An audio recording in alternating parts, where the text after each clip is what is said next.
Hi மக்களே, என்ன பண்ணுறீங்க? சாப்பிட்டீங்களா? நான் இன்னும் சாப்பிடல. எங்கள் வீட்டில் கொசுவலை பீஸ் கொண்டு போயிருக்காங்க. இன்றைக்கி லைனுக்கு போகல. அவருக்கு கொஞ்சம் உடம்பு சரியில்லைன்னு மருந்து எடுத்துகிட்டு இருக்கிறோம்ல, மெடிசின் தீர்ந்துச்சு. போய் செக் பண்ணிவிட்டு வாங்கிட்டு வரணும். பவானி குமாரபாளையம் போகணும். சரி வந்து அவர் செய்ய முடியாது, 3 மணிக்கு போகலாமான்னாரு. போக முடியுதா என்னமோ தெரில. சரி திடீர்னு போகலான்னாலும் சரி கிளம்பலாம். நாளைக்கு போயிட்டு அங்கே அண்ணா வீட்டில் இருந்துட்டு வர முடிஞ்சால் வரலாம். இல்லைன்னா நாளைக்கு இருந்துட்டு நாளைக்கு காலையில் நேரமாக வந்துடலாம். எங்கே போனாலும் என்ன பண்ணுறது, தூரமாக இருக்குது. அங்கே தான் காமிச்சிட்ருக்கோம். அண்ணா மருமகன் தானே பார்க்குறாரு, ஏற்கனவே சொல்லியிருக்கிறோம் இல்லைங்க. இப்போ பரவாயில்ல. இப்போ எதுக்கு செக் பண்ணிவிட்டு வாங்கிக்கலாம். ஒரு தடவை வாங்கிட்டு வந்துட்டு ஒரு 10 நாள் கழித்து மெடிசின் தீர்ந்துச்சுன்னு சொன்னால் கொரியரில் அனுப்புனாங்க.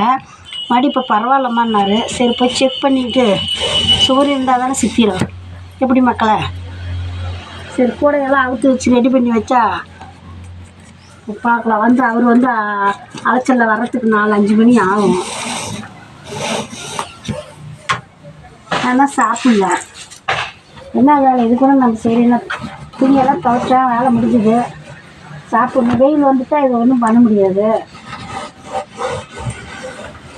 அதில் கழட்டி வைக்கலாம். கவர் முனையில் வந்துதான் 2 மாதம் கழிச்சு கீழே ஒரு இது மாதிரி ஸ்டாண்டு, அந்த பழைய வண்டி இருக்கும்போது ஸ்டாண்டு வச்சுருந்தாரு. அந்த ஸ்டாண்டில் அப்படியே பண்ணிக்கிது கவுரு கட்டுறது. அந்த கூட திட்டுவார், நீ எல்லாம் ஏமா இந்த வேலையெல்லாம் பண்ண திட்டுவார். தெரியலன்னுக்கிட்டே இருந்தா என்ன பண்ணுறது?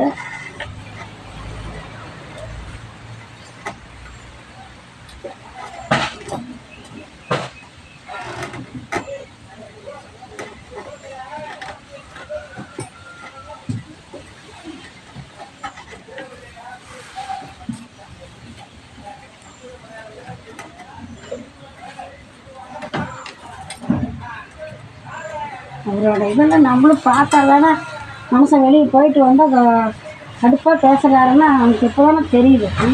வந்த வேகத்துக்கு அவங்களாம் இல்லை வெயிலில் அலைஞ்சிட்டு வந்து இந்த கவுரை அவுக்கிறதுக்கே நாம் இன்னும் இவ்வளோ இப்படி தடுமாறுறோமே. கூடையை அவுத்துட்டு மறுபடியும் வந்து ஒரு நல்லது கிடக்கு போகணும், மறுபடியும் வந்து எல்லாம் கட்டி எதுவுமே அப்படி தான் சொல்கிறதுக்கெல்லாம் ஈஸியாக தான் இருக்குது. அதாவது செஞ்சு பார்த்தா தான் தெரியும். எப்படி மக்களை? என் பையன்லாம் 8வது 9வது 10வது படிக்கிறப்பெல்லாம் சைக்கிளில் வியாபாரத்துக்கு போயிட்டு வர்றாரு. பழசெல்லாம் கொடுத்தேன், கொண்டு போய் போட்டு எடுத்துகிட்டு வருவான், பிடிப்பான். இப்போல்லாம் அவர் ஒரு ஜோலி பார்த்துட்டு அவங்க கிளம்பிட்டாங்க. நம்ம உட்காந்து செஞ்சாலும் நம்ம தான் செய்யணும்.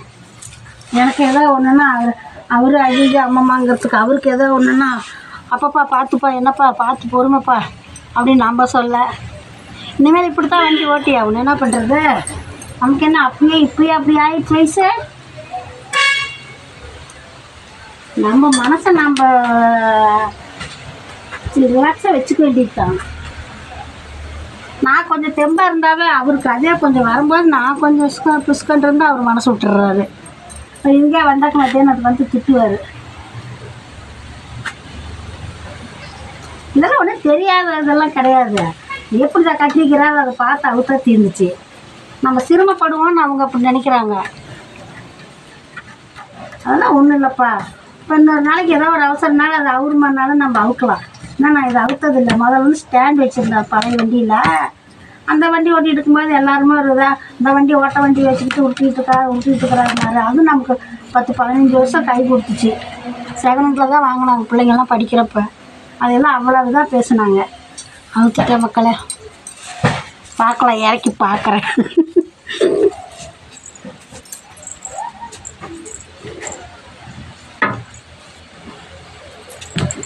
கொஞ்சம் வெயிட்டெல்லாம் தூக்கக்கூடாது தான் எனக்கு. அவருக்கு மட்டும் என்ன வயசு அப்படியே இருக்குதா? எல்லாம் ஆம்பளையே இது பண்ணிட்டுன்னா அவங்களும் மனுஷர் தான். அவங்க மட்டும் எல்லாம் இரும்பு செஞ்சு வச்சுருக்காங்க.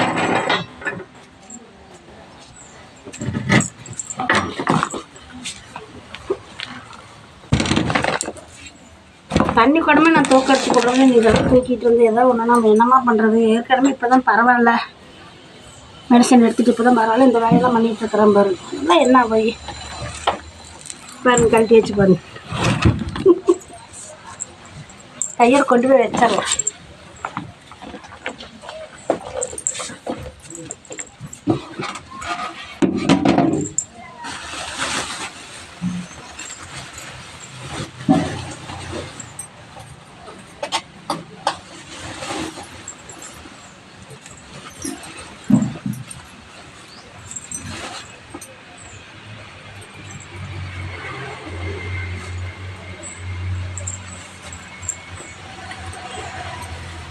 இருக்கப்பட்டவங்களுக்கு காரு கப்பலெல்லாம் சொந்தம்னா நமக்கு வந்து இதை ஆண்டவன் இந்த அளவுக்கு நம்மளை வச்சுருக்கானே, நாம் அவங்களுக்கு நன்றி சொல்லணும்.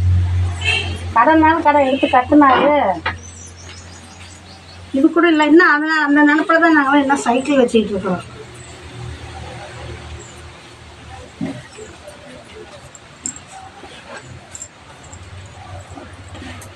இல்லை எல்லா அவசரத்துக்கு போகிறதுக்கு வீடு தான் மாற்றலான்னு இருக்கிறேன். இப்போ இந்த வீட்டுக்காரமாக கொஞ்சம் முன்னால் தான் கொஞ்சம் இது பழசுப்பட்டுலாம் கொண்டு வந்து பிரிக்கிறதுக்கெல்லாம் இது இல்லை, ஒன்றும் முடிய மாட்டேங்க. சொன்னால் அவங்க ஒன்றும் செய்ய மாட்டேங்கிறாங்க.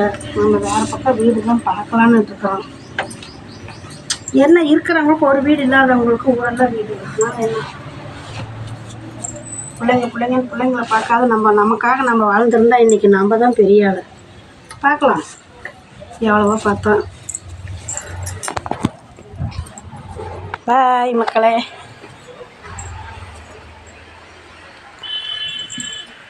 அப்பா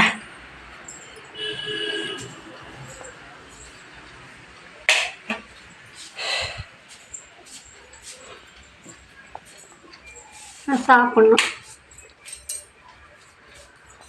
கட்டிலெல்லாம் எடுத்து நிறுத்திட்டு யானத்தெல்லாம் எடுத்து இப்படி ஓரமாக வச்சுருக்கிறேன். பற்ற மாட்டேங்குதுங்க, இடம் பற்ற மாட்டேங்குது. புருஷன் முன்னாடி மட்டும் இருந்தால் போதும். பிள்ளைக்குட்டி வர்ற பேர பிள்ளைங்க தான் மருமக மகள்லாம் வந்தால் நமக்கு இடம் பற்ற மாட்டேங்குது. அதனால தான் வீடு பார்க்கலாம், வேறு வீடு பார்க்கலான்னு இருக்கிறோம். இங்கே பாத்ரூம்கிட்டயே இருக்குல்ல, வீடு மாற்ற வேண்டியதில்லை. பாத்ரூம் இங்கே இருக்குதுங்க. அதனால் நம்ம இதில் சமைக்கிறதுக்கு நமக்கு வந்து பிடிக்கல, வேண்டாம் அப்படின்ட்டு நாங்கள் வெளியே தான் சமைச்சிட்ருக்குறோம். சரி வீடு மாற்றிக்கலாம். ஒரு பழசுப்பட்டு முன்னே வேலைக்கு சம்பளத்துக்கு போய்கிட்டு இருந்தார், பிரச்சனை இல்லை. இப்போ வந்து நம்ம சொந்தமாக வியாபாரம் பண்ணுறதுனால நமக்கு கொஞ்சம் பழசுப்பட்டெல்லாம் போடுறதுக்கு இடம் பற்ற மாட்டேங்குது. அதனால தான் வீடு மாற்றிக்கலான் இருக்கிறாங்க. பக்கத்தால் தான். இவருக்கு மாற்றத்துக்கு பிரியமில்லை, என்னால் ஒன்றும் முடியல. வீட்டுக்குள்ளே வேலை செய்ய, வெளியே வேலை செய்ய. நேற்று தான் பழசெல்லாம் எடுத்துகிட்டு போனாங்க. பாட்டில் மட்டும் ஒரு மாதத்துக்கு போட்டுக்கிற மாதிரியா இருக்குது நமக்கு. இப்போ நாங்கள் பார்த்துருக்குற வீடு கொஞ்சம் சௌகரியமாக இருக்குது. அதனால தான் வாடகைக்கு எங்கன்னா என்னங்க, அதனால் பார்த்துருக்கோம் பக்கத்தால் தான். பாய் மக்களே, மூச்சு வாங்குது. வேலை முடிச்சுட்டு மணி 10:30 போகுது. பாய். ஊருக்கு போயிட்டு வந்து சேலம் போகிறோம், போயிட்டு வந்து வீடியோ போடுறோம்.